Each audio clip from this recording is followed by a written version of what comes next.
1 जनवरी 2016 की ठंडी सुबह पंजाब का पठानकोट एयरबेस अभी पूरी तरह जागा भी नहीं था, लेकिन कुछ ही घंटों में यहाँ गोलियों की आवाज, धमाके और चीखें गूंजने वाली थी। सवाल ये नहीं था कि हमला कैसे हुआ, असली सवाल ये था कि जब खतरे की चेतावनी पहले ही मिल चुकी थी, तब भी आतंकवादी बेस तक पहुंचे कैसे। कहानी शुरू होती है हमले से कुछ दिन पहले। भारतीय खुफिया एजेंसी RAW को सीमा पार से एक संदिग्ध गतिविधि का इनपुट मिलता है। इंटरसेप्टेड कम्युनिकेशन में कुछ कोड वर्ड्स थे, मिशन, बड़ा लक्ष्य और पंजाब। ये जानकारी तुरंत दिल्ली तक पहुंची। उस समय भारत के national security adviser Ajit Doval थे और उनकी टीम ने इस इनपुट को हल्के में नहीं लिया। खुफिया रिपोर्ट में साफ संकेत था कि पाकिस्तान की तरफ से घुसपैठ की कोशिश हो सकती है। सीमा पर BSF को अलर्ट किया गया। पंजाब पुलिस को भी सतर्क रहने को कहा गया, लेकिन खुफिया जानकारी अक्सर पहेली जैसी होती है, जिसमें जगह, समय और लक्ष्य हमेशा साफ नहीं होते। इसी बीच 31 दिसंबर की रात पंजाब के गुरदासपुर इलाके में एक अजीब घटना होती है। एक वरिष्ठ पुलिस अधिकारी SP सलविंदर सिंह की गाड़ी कुछ अज्ञात हथियारबंद लोगों द्वारा रोक ली जाती है। उन्हें और उनके साथियों को कुछ घंटों तक बंधक बनाया जाता है। फिर आतंकवादी उनकी गाड़ी लेकर गायब हो जाते हैं। जब ये खबर सामने आती है, तब सुरक्षा एजेंसियों के बीच अचानक बेचैनी बढ़ जाती है, क्योंकि अब ये सिर्फ एक शक नहीं था, ये घुसपैठ का साफ संकेत था। दिल्ली में बैठी सुरक्षा एजेंसियां तुरंत एक्टिव हो जाती है। NSA अजीत डोभाल खुद स्थिति पर नजर रखने लगते हैं। एयरफोर्स बेस, खासकर पठानकोट, हाई अलर्ट पर डाल दिए जाते हैं। NSG कमांडो को भी तैयार रहने को कहा जाता है। लेकिन असली मसला अब सामने आने वाली थी। भारत पाकिस्तान सीमा के कई हिस्से ऐसे हैं जहां घने खेत, नदियां और छोटे रास्ते हैं। इन इलाकों में घुसपैठ को पूरी तरह रोकना हमेशा आसान नहीं होता। माना जाता है कि आतंकवादी रात के अंधेरे में इसी तरह के एक कमजोर हिस्से से भारत में दाखिल हुए। उन्होंने स्थानीय इलाके का इस्तेमाल किया, पुलिस अधिकारी की गाड़ी का इस्तेमाल किया और धीरे धीरे अपने असली लक्ष्य की ओर बढ़ते रहे।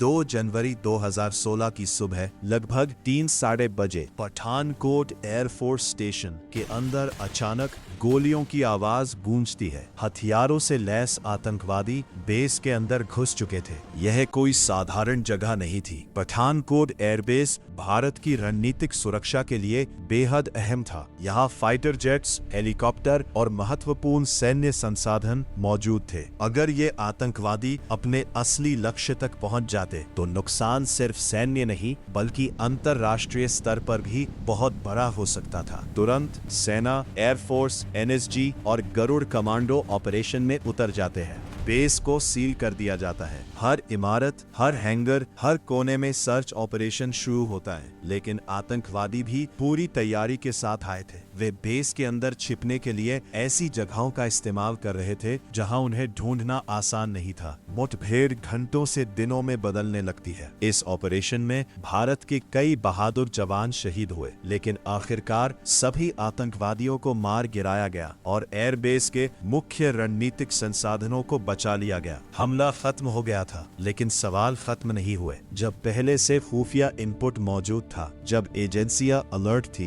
तब भी आतंकवादी बेस के अंदर कैसे पहुंच गए? क्या कहीं कोई छोटी सी चूक हुई थी? क्या जानकारी पर्याप्त साफ नहीं थी? या क्या ये घुसपैठ इतनी चालाकी से की गई थी कि उसे पूरी तरह रोकना लगभग असंभव था? इन सवालों के जवाब आज भी पूरी तरह साफ नहीं है, लेकिन एक बात जरूर साफ है, खुफिया चेतावनियां कभी भी पूरी कहानी नहीं बताती और कई बार इतिहास के सबसे खतरनाक हमले उसी एक छोटी सी खामोशी में छिपे होते हैं, जहां जानकारी तो होती है लेकिन सच अभी भी अधूरा होता है।